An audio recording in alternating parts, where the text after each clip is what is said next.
ಮಕರ ರಾಶಿಯವರಿಗೆ ಪಂಚಮದಲ್ಲಿ ಸಂಚರಿಸ್ತಾನೆ ಶುಕ್ರ. ಇದು ತುಂಬ ಒಳ್ಳೆಯದು. ಮಕ್ಕಳಿಂದ ಸಹಕಾರ, ಸಂತಾನ ಸೂಚನೆ ಅಂಥದ್ದೊಂದು ಫಲ ಸಿಗ್ತಕ್ಕಂಥದ್ದು, ಮಕ್ಕಳಿಂದಾಗಿ ಸಹಕಾರ ಉಂಟಾಗ್ತಕ್ಕಂಥದ್ದು, ಅವರ ಅನುಕೂಲ ಉಂಟಾಗೋದು, ಇದೆಲ್ಲ ತುಂಬ ಚೆನ್ನಾಗಿದೆ.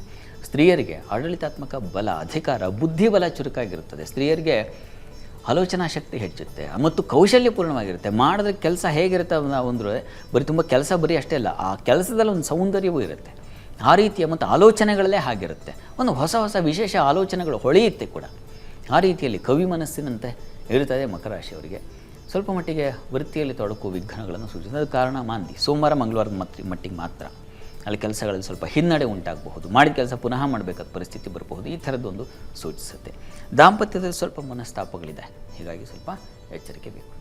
ಇನ್ನು ವಾರದ ಅಂತ್ಯ ಭಾಗದಲ್ಲಿ ಗಮನಿಸ್ಕೊಂಡ್ರೆ ಮಕರ ರಾಶಿಯವರಿಗೆ ಚಂದ್ರ ಚೆನ್ನಾಗಿರ್ತಾನಲ್ಲ, ಆಗ ಮತ್ತೆ ವೃತ್ತಿಯಲ್ಲಿ ಬಲ ಬರುತ್ತೆ, ಸ್ತ್ರೀಯರಿಗೂ ಬಲ ಬರುತ್ತೆ, ಅಧಿಕಾರದ ಬಲ ಖಂಡಿತ ಕಾಣಲಿಕ್ಕೆ ಅವಕಾಶಗಳಿದ್ದಾವೆ.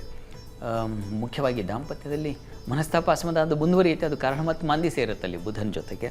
ಈ ಕಾರಣದಿಂದಾಗಿ ಬಂಧುಗಳಿಂದ, ಮಿತ್ರರಿಂದ ನಿಮ್ಮ ದಾಂಪತ್ಯಕ್ಕೆ ಇನ್ನೇನು ಅವರ ಸಲುವಾಗಿ, ನಿಮ್ಮ ಸಲುವಾಗಿ ಹೋಗಲಿ, ನಿಮ್ಮ ವಿಚಾರ ಚರ್ಚೆ ಬಿಡಲಿ, ಇನ್ನೊಬ್ಬರ ಸಲುವಾಗಿ ನೀವು ತಕರಾರು ಮಾಡ್ಕೊಳ್ಳೋ ಸಾಧ್ಯತೆ ಹೆಚ್ಚಾಗಿದೆ ವಾರದ ಅಂತ್ಯ ವೇಳೆಗೆ.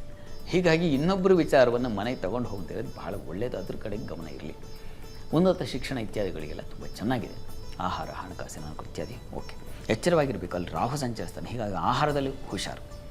ಪ್ರಾರ್ಥನೆಗೆ ಮಕರ ರಾಶಿಯವರು ಸೌಂದರ್ಯ ಲಹರಿ ಪಾರಾಯಣ ಮಾಡಿ. ಮುಖ್ಯವಾಗಿರೋದೇ ನಿಮಗೆ ದಾಂಪತ್ಯದಲ್ಲಿ ಮನಸ್ತಾಪ, ಹೀಗಾಗಿ ಶಿವ ಪಾರ್ವತಿಯರ ಸನ್ನಿಧಾನದಲ್ಲಿ ಒಂದು ಅಭಿಷೇಕ ಮಾಡಿಸೋದು, ಸೌಂದರ್ಯ ಲಹರಿ ಪಾರಾಯಣ ಮಾಡೋದು, ಇವೆಲ್ಲ ಬಹಳ ಒಳ್ಳೆಯದು.